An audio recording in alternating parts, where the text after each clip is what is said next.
Hello students, कैसे हैं आप सभी लोग। उम्मीद है आप लोग बहुत अच्छे होंगे। माय नेम इज आशीष गिरी। आज की इस वीडियो के अंदर हम डिस्कस करेंगे एमएससी बॉटनी एंट्रेंस एग्जाम के सिलेबस के बारे में। काफ़ी सारे स्टूडेंट्स ने मेरी प्रीवियस वीडियोस के नीचे कमेंट सेक्शन में मेंशन किया था कि sir MSc botany entrance exam के सिलेबस के ऊपर एक डिटेल वीडियो बनाइए ताकि हमें एक आइडिया मिल सके कि कैसे इस एग्जाम को क्रैक करना है, साथ में कौन कौन से इंपॉर्टेंट टॉपिक्स है जिस पर हमें स्पेशली फोकस करना है।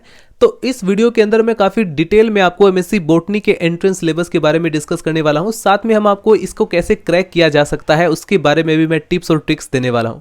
फर्स्ट ऑफ ऑल आपको मैं ये बता देता हूं, चाहे आप किसी भी यूनिवर्सिटी का एंट्रेंस एग्जाम दें, चाहे आप बीएचयू का देना चाहते हैं या दिल्ली यूनिवर्सिटी का एंट्रेंस एग्जाम देना चाहते हैं, हैदराबाद यूनिवर्सिटी का एंट्रेंस एग्जाम देना चाहते हैं, राजस्थान यूनिवर्सिटी का एंट्रेंस एग्जाम देना चाहते हैं, आप किसी भी यूनिवर्सिटी में बॉटनी सब्जेक्ट से आप अपनी मास्टर डिग्री कंप्लीट करना चाहते हैं या उसका एंट्रेंस एग्जाम देना चाहते हैं, तो आपको ध्यान रखना कि जो एंट्रेंस एग्जाम का सिलेबस है वो लगभग 95% सिलेबस के अंदर ये सारे टॉपिक्स आपको मिल जाएंगे। जैसे कि लोअर प्लांट्स होता है, एंजियोस्पर्म टैक्सोनॉमी है, मॉर्फोलॉजी एंड एनाटॉमी है, एम्ब्रियोलॉजी है, इकोलॉजी बायोडाइवर्सिटी है, इकोनॉमिक बॉटनी है या प्लांट फिजियोलॉजी है।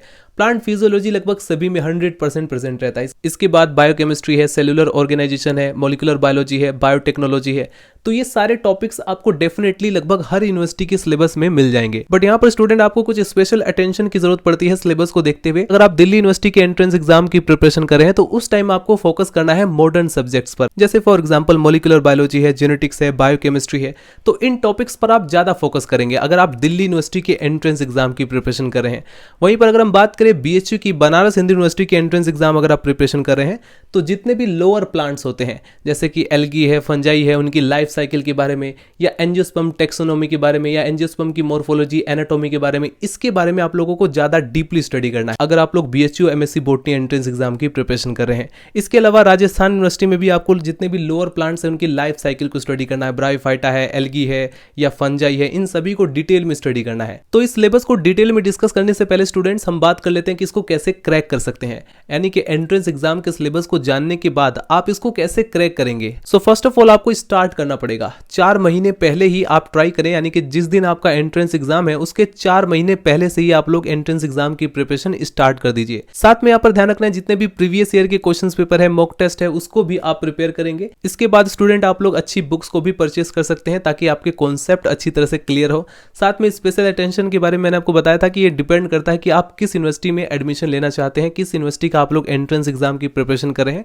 उसके बेस पर आपको कुछ टॉपिक्स को ज्यादा डीपली स्टडी करना पड़ता है। इसके बाद स्टूडेंट आपको डेली स्टडी करने के लिए एक शेड्यूल बनाना पड़ेगा ताकि आप लोग अच्छी तरह से रिवीजन कर सके, अच्छी तरह से कॉन्सेप्ट को क्लियर कर सके। एक इंपॉर्टेंट थिंग ये भी है कि आपको खुद के नोट्स बनाने हैं, राइट। जितने भी फॉर्मूलाज हैं, नोट्स हैं, इंपॉर्टेंट कॉन्सेप्ट्स हैं, उनके अगर आप लोग खुद से नोट्स बनाएंगे तो आपके लिए ज़्यादा बेटर रहेगा।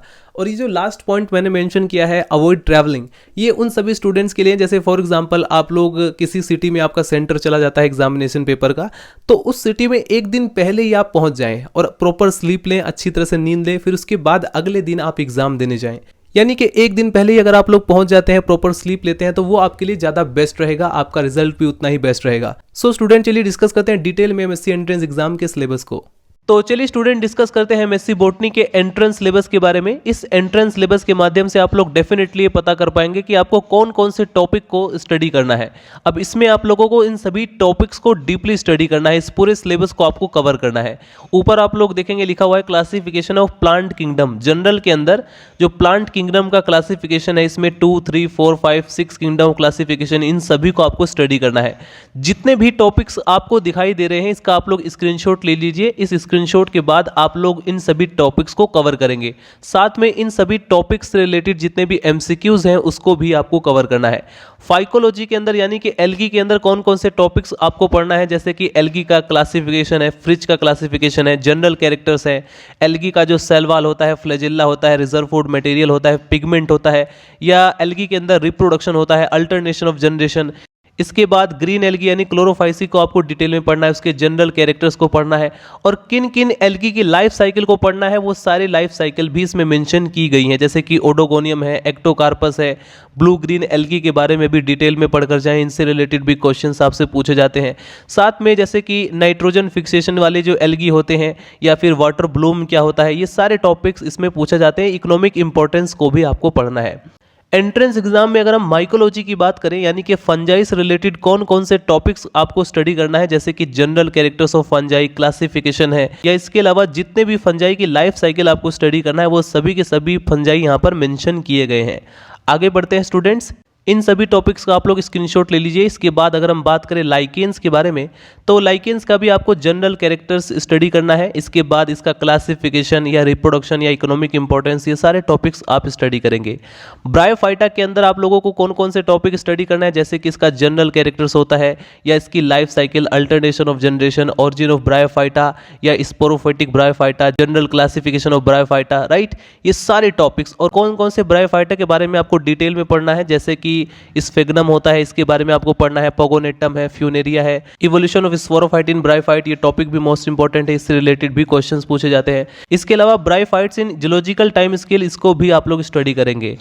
टेरिडोफाइटा के अंदर कौन कौन से टॉपिक इंक्लूड्स हैं, इसको भी आप लोग देख लीजिए, जैसे कि इसमें जनरल कैरेक्टर्स है टेरिडोफाइटा का, होमोस्पोरी क्या होता है, हेटेरोस्पोरी क्या होता है, यू स्पोरेंजिएट एंड लेप्टोस्पोरेंजिएट के बारे में पढ़ना है, माइक्रोफिलस और मेगाफिलस के बारे में पढ़ना है। इसके बाद आपको जनरल क्लासिफिकेशन और जितने भी इंपॉर्टेंट मेंबर्स है, जैसे कि राइनिया है, इक्विसिटम है, या एजोल्ला है, सिलेजिनेला है, मार्सिलिया है, साल्विनिया है, ये सारे टॉपिक्स ऑलरेडी आप लोग बीएससी के अंदर कवर कर लेते हैं, लेकिन इसको थोड़ा डीपली स्टडी करेंगे ताकि एमसीक्यूज लेवल के जो क्वेश्चंस बनते हैं उसको आप लोग आसानी से सॉल्व कर पाएं। इसके बाद टीलोम थ्योरी है, स्टीलर सिस्टम है, ये भी टॉपिक इंपॉर्टेंट है, इसको भी आप लोग स्टडी करके जाएं, राइट। साथ में इसका इकोनॉमिक इंपॉर्टेंस भी स्टडी कर लेना। इसके बाद अगर हम बात करें जिम्नोस्पर्म के अंदर, तो जिम्नोस्पर्म के अंदर आपको इसका क्लासिफिकेशन, जनरल कैरेक्टर्स और जूलॉजिकल टाइम स्केल आता है, और जितने भी इंपॉर्टेंट मेंबर्स हैं जैसे कि साइकस है, पाइनस है, जिंको है, या नीटम है, या इसका इकोनॉमिक इंपॉर्टेंस भी आप लोग स्टडी कर लेना, राइट। और ये जो विलियमसोनिया है, इसके बारे में भी अच्छी तरह से स्टडी करना, ये जिम्नोस्पर्म का एक इंपॉर्टेंट मेंबर्स है, तो इससे रिलेटेड भी एमसीक्यूज आपसे एग्जाम पेपर में पूछे जा सकते हैं। एंजियोस्पर्म के अंदर आपको कौन कौन से टॉपिक्स पढ़ने हैं वो सारे टॉपिक्स यहाँ पर मेंशन किए गए हैं। साथ में कौन कौन सी फैमिलीज, क्योंकि काफ़ी सारे ऐसे स्टूडेंट हैं जो कि पूछते हैं सर कौन कौन सी फैमिलीज इंपॉर्टेंट होती हैं, उन सभी फैमिलीज के यहाँ पर नाम मेंशन किए गए हैं, राइट। साथ में आप लोग देखेंगे जो फ्लावरिंग प्लांट का क्लासिफिकेशन है उसके बारे में भी पूछा जाता है, natural and phylogenetic classification system है। अब यहाँ पर एंजियोस्पर्म के क्लासिफिकेशन से रिलेटेड जितने भी क्लासिफिकेशन है, जैसे कि हचिंसन का क्लासिफिकेशन है, तख्ताजान का क्लासिफिकेशन है, बेंथम एंड हुकर का क्लासिफिकेशन है, लीनियस का क्लासिफिकेशन है, इन सभी क्लासिफिकेशन को आपको डिटेल में पढ़ना है। साथ में आपको टेक्सोनॉमिकल टर्म्स भी अच्छी तरह से स्टडी करना है, बाइनोमियल नोमेनक्लेचर को भी अच्छे से स्टडी करें, बोटेनिकल गार्डन से रिलेटेड भी क्वेश्चंस पूछे जाते हैं, हर्बेरियम के बारे में, फ्लोरा के बारे में, राइट। और जितने भी फैमिलीज आप लोग देख रहे हैं इन सभी फैमिलीज को आपको अच्छी तरह से स्टडी कर लेना। एंजियोस्पर्म के अंदर कौन कौन सी एक्सटर्नल मॉर्फोलॉजी आपको स्टडी करनी है वो सारी की सारी नीचे यहाँ पर दी गई है। आगे बढ़ते स्टूडेंट्स और देखते हैं कि और भी सिलेबस में क्या क्या इंक्लूड है। अगर हम बात करें एम्ब्रियोलॉजी की, एम्ब्रियोलॉजी के अंदर स्टूडेंट्स आपको माइक्रोस्पोरेंजियम के बारे में पढ़ना है, माइक्रोस्पोरोजेनेसिस के बारे में आपको पढ़ना है, मेल गैमेटोफाइट या मेगास्पोरेंजियम के बारे में, मेगास्पोरोजेनेसिस क्या होता है, फीमेल गैमेटोफाइट के बारे में आप लोग पढ़ेंगे, embryo sac development, pollination, fertilization, embryogenesis, apogamy क्या होता है, एपोमिक्सिस क्या होता है, एपोस्पोरी क्या होता है, पार्थेनोगेमी क्या होता है, पार्थेनोजेनेसिस क्या होता है, पोली एम्ब्रियोनी क्या होता है, ये सारे टॉपिक आप लोग डिटेल में और थोड़ा डीपली स्टडी करें तभी आप लोग एमसीक्यू सॉल्व कर पाएंगे। अगर हम बात करें एनाटॉमी की, एनाटॉमी से रिलेटेड कौन कौन से टॉपिक्स आपको स्टडी करने हैं, जैसे कि मेरिस्टेम्स के बारे में, परमानेंट टिश्यू के बारे में, और लीफ, स्टेम एंड रूट की एनाटॉमी को डिटेल में अच्छी तरह से स्टडी करेंगे। Types of vascular bundle with example, यानी कि एग्जांपल के साथ आपको वेस्कुलर बंडल को स्टडी करना है। कैम्बियम एंड सेकेंडरी ग्रोथ को भी आपको अच्छी तरह से स्टडी करेंगे। इसके बाद साइटोलॉजी के अंदर कौन से टॉपिक्स हैं इसको भी आप लोग देख लीजिए, जैसे कि यूकैरियोटिक एंड प्रोकैरियोट्स हैं, इनके बारे में आपको स्टडी करना है। Structure and function of cell wall, cell membrane, nucleus, ribosome, lysosome, endoplasmic reticulum, Golgi complex या पैरोक्सिसोम है, वैक्यूल है, माइटोकॉन्ड्रिया है, क्लोरोप्लास्ट है, सेल डिवीजन में meiosis and mitosis and cancer के बारे में आप लोग अच्छी तरह से स्टडी करेंगे, और बीएससी में सारे टॉपिक्स ऑलरेडी कवर रहते हैं।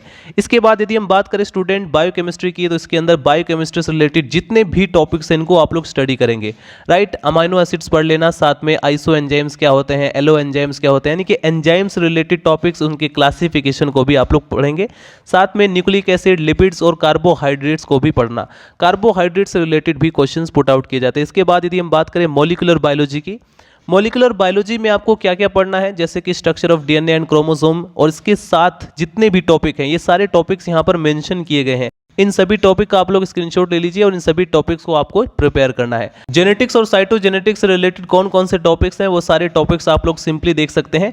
मेंडलिज्म को आपको थोड़ा डिटेल में स्टडी करना है, साथ में उससे रिलेटेड जितने भी टर्म्स हैं उन सभी टॉपिक्स को आप लोग स्टडी करेंगे। इसका आप लोग स्क्रीनशॉट ले लीजिए।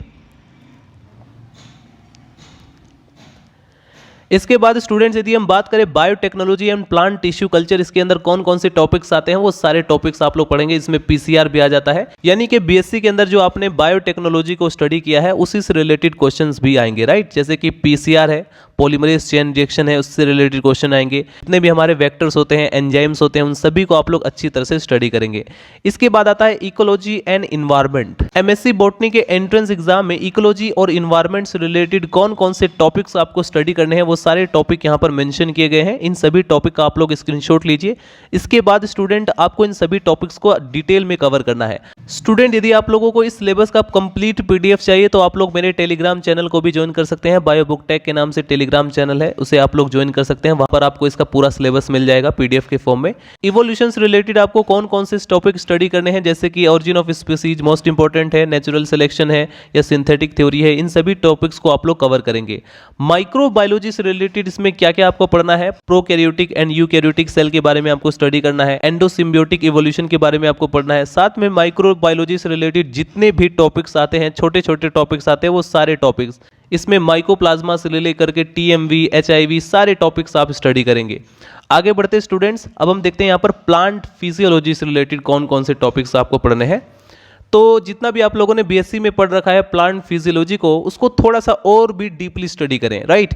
इसमें जितने भी प्लांट के अंदर होने वाली फिजियोलॉजी है, जैसे कि ट्रांसप्रेशन क्या है, गटेशन क्या होता है, ट्रांसलोकेशन ऑफ वाटर, ये सारे टॉपिक्स आपको डिटेल में पढ़ना है और साथ में इनसे रिलेटेड जितने भी थ्योरीज हैं उनको भी कवर करें। प्लांट फिजियोलॉजी के अंदर थ्योरीज को स्टडी करते हुए स्टूडेंट्स आपको साइंटिस्ट के नेम भी याद रखने हैं। साइंटिस्ट के नेम से रिलेटेड भी क्वेश्चन पूछे जाते हैं। साथ में आप लोग सिंपली ये जितने भी टॉपिक आप देख रहे हैं, इन सभी टॉपिक्स में से लगभग आपने 90% ऑलरेडी पढ़ा हुआ है बीएससी में, बट यहां पर आपको थोड़ा डिटेल में पढ़ना है, राइट। आपका पूरा फोटोसिंथेसिस भी इसी के अंदर कवर हो जाता है। तो ये था स्टूडेंट्स एमएससी बॉटनी का एंट्रेंस सिलेबस। अगर आपको और भी सब्जेक्ट्स के एंट्रेंस सिलेबस चाहिए तो आप लोग कमेंट सेक्शन में मेंशन कर सकते हैं। मिलते हैं नेक्स्ट वीडियो में। Bye bye, Tata.